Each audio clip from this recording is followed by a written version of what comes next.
എല്ലാവർക്കും നമസ്കാരം. ഇന്ന് നമ്മൾ മൈക്രോസോഫ്റ്റ് എക്സലിന്റെ 22ാമത്തെ പാർട്ടാണ് നമ്മൾ പഠിക്കാൻ പോകുന്നത്, സബ് ടോട്ടലിനെ പറ്റി. സബ് ടോട്ടൽ എന്ന് പറഞ്ഞാൽ നമുക്ക് അതിൻ്റെ ടോട്ടലും ഗ്രാൻഡ് ടോട്ടലും ഓരോന്ന് സബ് ടോട്ടൽ, അതായത് നമ്മൾ കൊടുത്തിരിക്കുന്ന ഐറ്റം ബേസ് ചെയ്തോ ബ്രാഞ്ച് ബേസ് ചെയ്തോ അല്ലെങ്കിൽ സെയിൽസ്മാൻ ബേസ് ചെയ്തോ നമുക്ക് സബ് ടോട്ടൽ കണ്ടുപിടിക്കണം. സബ് ടോട്ടൽ നമ്മൾ കണ്ടുപിടിക്കാൻ വേണ്ടിയിട്ട് നമ്മൾ ഡേറ്റ മെനുവിലാണ് നമുക്ക് സബ് ടോട്ടൽ ഉള്ളത്. ഡേറ്റ മെനുവിൽ സബ് ടോട്ടൽ ഓപ്ഷൻ കിടക്കുന്നുണ്ട്. നമുക്ക് ടോട്ടൽ റോസ് നമുക്കുണ്ട്. ഇതിൻ്റെ ടോട്ടൽ ഗ്രാൻഡ് ടോട്ടൽ എല്ലാം കണ്ടുപിടിക്കുക. ഇതിനെ സബ് ഗ്രൂപ്പായിട്ട് തിരിക്കാം നമുക്ക്.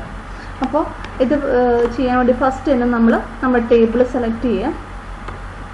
ടേബിൾ സെലക്ട് ചെയ്തതിന് ശേഷം ഡേറ്റ മെനു എടുക്കുക. ഡേറ്റ മെനുവിൽ സബ് ടോട്ടലുണ്ട്. സബ് ടോട്ടൽ സെലക്ട് ചെയ്യാം. സെലക്ട് ചെയ്തതിന് ശേഷം നമുക്കിവിടെ ഉണ്ട് അറ്റ് ഈച്ച് ചേഞ്ച്, നമ്മൾ ഏത് കോളത്തിലാണ് നമ്മൾ ചേഞ്ചസ് വരുത്തുന്നത്, സബ് ടോട്ടൽ വരുത്തുന്നത്. അപ്പം നമ്മൾ ആ ഇതിൽ ഞാൻ ഐറ്റമാണ് കൊടുത്തിരിക്കുന്നത്. ഐറ്റം കൊടുക്കുക. ഐറ്റം കൊടുക്കാം ഫസ്റ്റ് തന്നെ.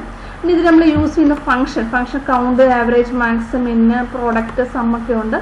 നമ്മൾ സം കൊടുത്തിരിക്കുന്നത്. ഇവിടെ നിന്ന് നമുക്ക് ടോട്ടൽ ഇവിടെ നമ്മൾ കൊടുക്കുമ്പോൾ എപ്പോഴും എന്തെങ്കിലും കാൽക്കുലേഷൻ ചെയ്യാൻ പറ്റിയതായിരിക്കണം സബ് ടോട്ടൽ നമ്മൾ കൊടുക്കേണ്ടത്. എന്തെങ്കിലും സം ചെയ്യാൻ പറ്റിയതോ അല്ലെങ്കിൽ പ്രൊഡക്റ്റ് ചെയ്യാൻ പറ്റിയതോ പ്രൈസോ സാലറിയോ അങ്ങനെ ഏതെങ്കിലും കോളമായിരിക്കണം നമ്മളിവിടെ കൊടുത്തിരിക്കുന്നത്. കൊടുത്തിട്ടുണ്ട്.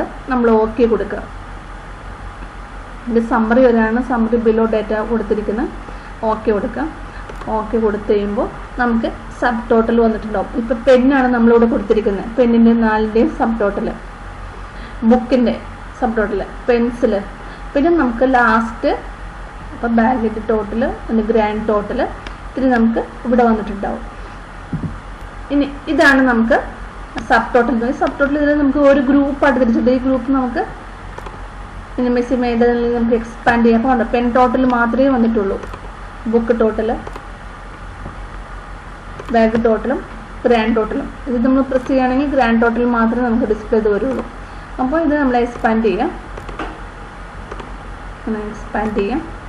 അതുപോലെ നമുക്ക് സബ് ടോട്ടൽ ഇപ്പം നമ്മൾ ഐറ്റം ബേസ് ചെയ്തിട്ടാണ് വന്നിരിക്കുന്നത്. ഈ സബ് ടോട്ടൽ നമുക്ക് ഡിലീറ്റ് ചെയ്ത് റിമൂവ് ചെയ്ത് കളയണമെങ്കിൽ നമ്മൾ സെലക്ഷൻ കൊടുത്തിട്ട് റിമൂവ് ഓൾ കൊടുത്താൽ മതി. റിമൂവ് കൊടുക്കുമ്പോൾ നമ്മൾ പഴയ ഫോർമാറ്റിലേക്ക് വന്നിട്ടുണ്ടാവും. ഇപ്പം നമുക്കൊന്നുകൊണ്ട് ബ്രാഞ്ചിൻ്റെ ബേസിൽ നമുക്ക് സബ് ടോട്ടൽ കണ്ടുപിടിക്കണമെങ്കിൽ ഇപ്പോൾ ബ്രാഞ്ച് എന്നുള്ളത് നമ്മൾ ഫസ്റ്റ് തന്നെ സോർട്ട് ചെയ്യാം. ഇതിപ്പോൾ നമ്മൾ സോർട്ടായിട്ടൊക്കെ എടുക്കുന്നത് ഒരേ ഗ്രൂപ്പായിട്ട് അടുത്തടുത്താണ് നമുക്ക് ഗ്രൂപ്പ് കിടക്കുന്നത്. ഇപ്പോൾ നമുക്ക് ബ്രാഞ്ച് വേണമെങ്കിൽ നമ്മൾ സെലക്ഷൻ കൊടുക്കുക. നമുക്ക് ഡെറ്റർമിനർ തന്നെയുണ്ട്. നമുക്ക് ഇസഡ് എന്ന് പറഞ്ഞാൽ ഡിസെൻഡിങ് ഓർഡറിൽ, A to Z എന്ന് പറഞ്ഞാൽ അസെൻഡിങ് ഓർഡറിൽ സോർട്ട് ചെയ്യാം. സോർട്ട് അപ്പോൾ നമുക്ക് ബാംഗ്ലൂർ, ഡൽഹി, എറണാകുളം ഇങ്ങനെ വന്നിട്ടുണ്ട്. അപ്പോൾ ഫസ്റ്റ് തന്നെ നമ്മൾ സെലക്ഷൻ കൊടുക്കുക. ടേബിൾ സെലക്ഷൻ കൊടുക്കുക. സബ് ടോട്ടലിൽ അറ്റ് ഈച്ച് ചേഞ്ചിൽ സ്ഥാനത്ത് നമ്മൾ എന്ത് കോളായിരിക്കണം, നമുക്ക് ബ്രാഞ്ച് കോളം നമുക്ക് ചേഞ്ച് ചെയ്യണം. ബ്രാഞ്ച് നമ്മൾ സെലക്ട് ചെയ്യാം. സമ്മാണ് നമുക്ക് പ്രൈസ് ഇത് തന്നെ വേണ്ടതെങ്കിൽ നമ്മൾ നോക്കാം. ബ്രാഞ്ചിൻ്റെ ബേസിലായിരിക്കും പിന്നെ നമുക്ക് വരുന്നത്, ബ്രാഞ്ചസ് ബേസിലായിരിക്കും വരുന്നത്. അപ്പം ഇന്ന ബ്രാഞ്ചിൽ അല്ലെങ്കിൽ ബാംഗ്ലൂരിൽ നമുക്ക് ടോട്ടൽ നമുക്ക് ഇന്ന് സെയിൽ എടുത്തിരിക്കുന്നത് 239 അങ്ങനെ ഓരോന്നും നമുക്ക് അതിൻ്റെ സബ് ടോട്ടൽ കണ്ടുപിടിക്കാൻ പറ്റും. ഗ്രാൻഡ് ടോട്ടൽ വന്നിട്ടുണ്ടാവും ലാസ്റ്റ്. അങ്ങനെ ബ്രാഞ്ചിൻ്റെ ബേസിൽ വിളിക്കാം, അല്ലെങ്കിൽ നമുക്ക് സെയിൽസ്മാൻ്റെ ബേസിൽ നമുക്ക് കൊണ്ടുവരാം. അങ്ങനെ ഏത് ബേസിൽ വേണമെങ്കിലും നമുക്ക് ഗ്രാൻഡ് ടോട്ടൽ. ഇപ്പോൾ സെയിൽസ്മാൻ ഇതുപോലെ തന്നെ നമ്മൾ സോർട്ട് ചെയ്യണം ഫസ്റ്റ്. അപ്പോൾ നമുക്കത് ഒരു ഗ്രൂപ്പായിട്ട് നമുക്ക് തിരിഞ്ഞ് വന്നോളും. പിന്നെ നമ്മൾ സബ് ടോട്ടൽ കൊടുത്താൽ മതി. നമുക്ക് സബ് ടോട്ടൽ വേണ്ട എങ്കിൽ റിമൂവോൾ കൊടുത്താൽ മതി. ഇനി ഇതിനെല്ലാം നമുക്കിപ്പോൾ പ്രിൻ്റ് ഔട്ട് എടുക്കുമ്പോൾ നമുക്കിപ്പോൾ ബാംഗ്ലൂരിൻ്റെ സെപ്പറേറ്റ് നമുക്ക് പ്രിൻ്റ് ഔട്ട് എടുക്കണം, അല്ലെങ്കിൽ ഡൽഹി മാത്രം ഇത് മാത്രം നമുക്ക് പ്രിൻ്റ് ഔട്ട് എടുക്കണമെങ്കിൽ നമ്മൾ ഇത്രയും കൊടുത്താൽ മതി.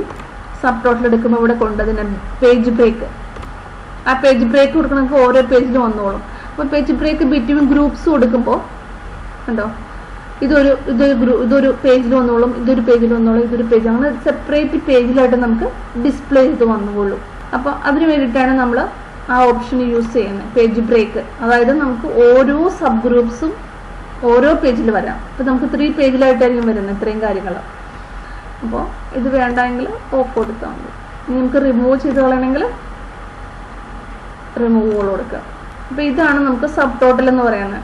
ഈ ക്ലാസ് നിങ്ങൾക്ക് ഇഷ്ടപ്പെട്ടെങ്കിൽ നിങ്ങൾ സബ്സ്ക്രൈബ് ചെയ്യുക, ലൈക്ക് ചെയ്യുക, നിങ്ങളുടെ നിർദ്ദേശങ്ങൾ കമൻറ്റ് ബോക്സിൽ ടൈപ്പ് ചെയ്യണമെന്ന് അപേക്ഷിക്കുന്നു.